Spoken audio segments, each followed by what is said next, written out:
आए थे, अरे क्या बनाने आए थे, क्या बना बैठे, कभी मंदिर बना बैठे तो कभी मस्जिद बना बैठे।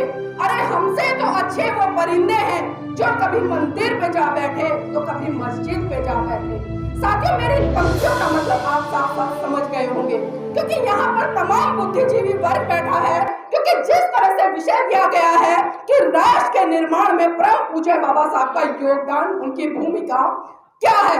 लेकिन अगर मैं बात करूं आज के संदर्भ में परम पूज्य बाबा साहब के जो विचार है या उनकी आइडियोलॉजी है या उनका जो योगदान रहा है, क्या वो सही मायने में चरितार्थ हो रहा है। अभी हमने पिछले दिनों जिस तरह से आजादी का अमृत महोत्सव मनाया, लेकिन मैं पूछना चाहती हूँ उन लोगों से जो आज बात तो करते हैं परम पूज्य बाबा साहब के सिद्धांतों की, आज बात करते हैं बाबा साहब की, आज बात करते हैं बहुजन महान पुरुषों की, लेकिन विडंबना यह है कि हम एक तरफ तो जय भीम के नारे लगाते हैं, लेकिन दूसरे तरफ हमारे घर में घंटियां बजती नजर आती हैं। और कहीं ना कहीं हम देखते हैं कि आज जिस दोहरे मापदंड को हम लेकर चल रहे हैं, क्योंकि जब तक हम एक विचारधारा पर नहीं चलेंगे तब तक हम इस देश में परम पूज्य बाबा साहब की विचारधारा, उनकी आइडियोलॉजी को स्थापित नहीं कर पाएंगे।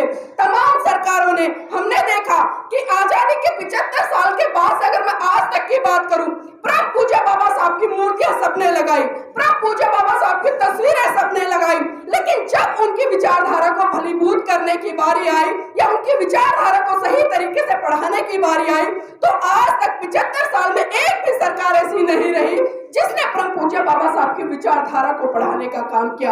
आज लोगों ने सरकारी दफ्तरों में परम पूज्य बाबा साहब और भगत सिंह की तस्वीरें तो लगा दी, लेकिन क्या उन्होंने परम पूज्य बाबा साहब की वो 22 प्रतिज्ञा किसी ऑफिस में टंगवाई या भगत सिंह की जो मैं नास्तिक क्यों हूं उसकी कुछ पंक्तियां लिखकर टंगवाई? नहीं, क्योंकि उनको पता है जिस दिन हमने ऐसा कर दिया उस दिन से इस देश में क्रांति उत्पन्न हो जाएगी, एक क्रांति खड़ी हो जाएगी।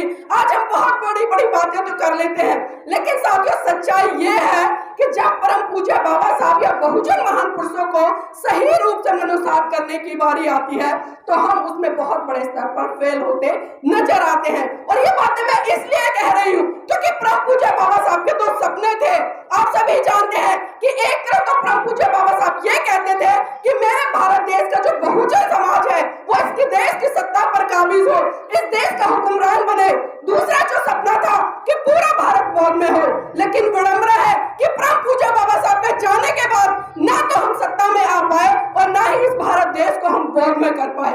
हम बातें तो बड़ी बड़ी करते हैं, बड़े बड़े आंदोलन खड़े कर लेते हैं, जय भीम के नारे लगाते हैं, और विडंबना तो सबसे बड़ी ये देखती हूँ कि आज अगर किसी गधे के सर पे भी हम जय भीम लिख दें तो ये बहुजन समाज इतना मासूम, इतना निर्दोष है कि उस गधे के पीछे लग लेता है। लेकिन सोचना पड़ेगा क्या सही मायने में कि परम पूज्य बाबा साहब के विचारों को किस तरह से मनुसात किया जाए, किस तरह से उनकी क्रांति करके उनको जन जन तक पहुंचाने का काम किया जाए। और यहाँ पर तमाम मेरी मातृशक्ति बैठी है तो उनके लिए भी मैं कुछ कहना चाहूंगी कि जागो उठो खड़ी हो जाओ, जागो उठो खड़ी हो जाओ, चाहे अपने शीश कटाओ, अरे किसी और के लिए नहीं बल्कि अपने लिए और अपनी आने वाली संतानों के लिए इस पाखंडवाद को छोड़कर बाबा साहब के सपने को साकार कर जाओ, बाबा साहब के सपने को साकार कर जाओ। लेकिन ये कब होगा? जब हम रूढ़िवादी परंपराओं से, इस पाखंडवाद से बाहर निकलकर विज्ञान की तरफ बढ़ेंगे। लेकिन आज हम देखते हैं कहीं ना कहीं इसमें मैं अपने पुरुष साथियों को भी दोषी मानती हूँ। तमाम जितने बहुजन समाज के कार्यक्रम होते हैं, जन जागृति के कार्यक्रम होते हैं, हमारे पुरुष बाइक उठाते हैं, गाड़ी उठाते हैं, खुद तो अकेले अकेले चले जाते हैं, लेकिन कभी भी इतनी जहमत नहीं उठाते कि अपने घर से जो भी महिला, चाहे बेटी है, पुत्र वधू है या उनकी जीवन संगनी है, उनको उस कार्यक्रम में लेकर जाए। जिस दिन मेरे समाज के पुरुष ने ऐसा करना शुरू कर दिया ना, मैं गारंटी से कहती हूँ उस देश में बहुत बड़ी क्रांति खड़ी हो जाएगी और सही रूप में परम पूज्य बाबा साहब का जो योगदान है वो आपको दिखाई देगा। क्योंकि बाबा साहब तो बहुत कुछ करके चले गए।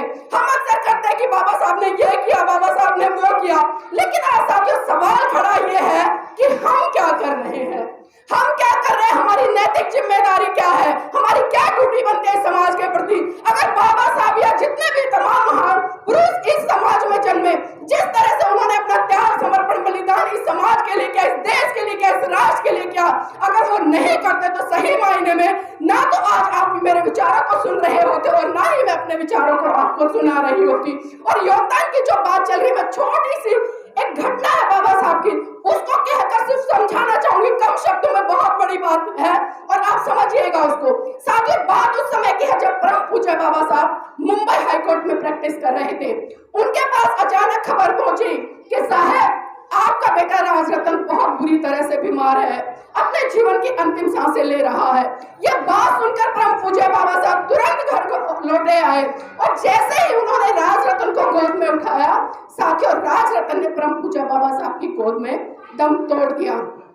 यह मंजर देखकर माता रमाबाई बिलक बिलक कर रोने लगी और साहब का कॉलर पकड़कर कहने लगी, साहब बस कीजिए, बस कीजिए साहब, बस कीजिए। आपकी समाज सेवा के भूत ने एक एक करके मेरा पूरा परिवार उजाड़ दिया। बाबा साहब बस कीजिए। बाबा साहब कहते कि रमा, रमा चुप हो जा, रमा चुप हो जा, तू तो रो भी सकती है, लेकिन मेरी तो आंखों के ही आंसू सूख चुके हैं, क्योंकि प्रतिदिन मैं अपने समाज के हजारों बच्चों को मरते हुए देखता हूँ। रमा चुप हो जा। रमा फिर कहती है कि साहब, साहब मैं आज फिर चुप हो जाऊंगी, लेकिन आप मुझे एक बात बता दीजिए कि जब जब आप अपने बेटे राजरतन को गोद में खिलाया करते थे, बड़े हर्षोल्लास के साथ कहा करते थे कि रमा, रमा मेरा बेटा राजरतन बड़ा होकर एक दिन इस देश पर राज करेगा। तो बाबा साहेब, आज राजरतन तो इस दुनिया में नहीं है, तो आप मुझे ये बता दीजिए कि बड़ा होकर इस देश पर कौन राज करेगा। तो साहब फिर कहते हैं कि रमा, रमा मैं भारत देश में एक दिन ऐसा काम करके जाऊंगा कि हर रमा की कोख से जन्म लेने वाला राजरतन इस देश पर राज करेगा, इस देश पर राज करेगा। और वो राज साथियों परम पूज्य बाबा साहब आपको संविधान के अंदर लेकर गए, एक वोट देने तक से लेकर एक शासक बनने का अधिकार। लेकिन हमने बाबा साहब की बातों को समझा ही नहीं, हमने बाबा साहब को समझा ही नहीं, सिर्फ हम बाबा साहब की जय जयकार करते तो चले आए।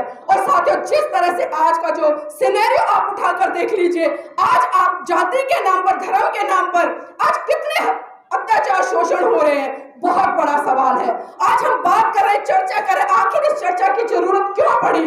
जिस तरह से हम 74वां गणतंत्र दिवस मनाने के लिए यहाँ पर एकत्रित हुए, विचार गोष्ठी कर रहे हैं, आखिर क्या जरूरत है? क्योंकि भारत को आजाद हुए 75 साल हो गए, लेकिन ईमानदारी से आप उठाकर देखिए, आजादी की अगर मैं बात करूं तो इस बहुजन समाज की आजादी सन 1947 में नहीं, बल्कि 25 दिसंबर 1927 को परम पूज्य बाबा साहब ने जब मनुस्मृति को जलाई थी, तो उसी दिन से समाज के लिए द्वार खोल दिए थे। लेकिन इस समाज को समझना पड़ेगा और सही रूप में, सही मायने में अपने महान पुरुषों की विचारधारा को मनोसात करके आगे बढ़ना पड़ेगा। और समय का अभाव है, जाते जाते मैं कुछ चंद पंक्तियां और कहना चाहूंगी कि देखना बहुत कुछ है, देखना बहुत कुछ है, देखते रहिए, देखना बहुत कुछ है, देखते रहिए, करना बहुत कुछ है, करते रहिए। समाज आज भी बलिदान मांगता है, पर सच तो मेरे साथियों ये है कि आज आपसे आपकी जान नहीं बल्कि आपका ईमान मांगता है, आपका ईमान मांगता है। जय भीम, नमो बुद्धाय।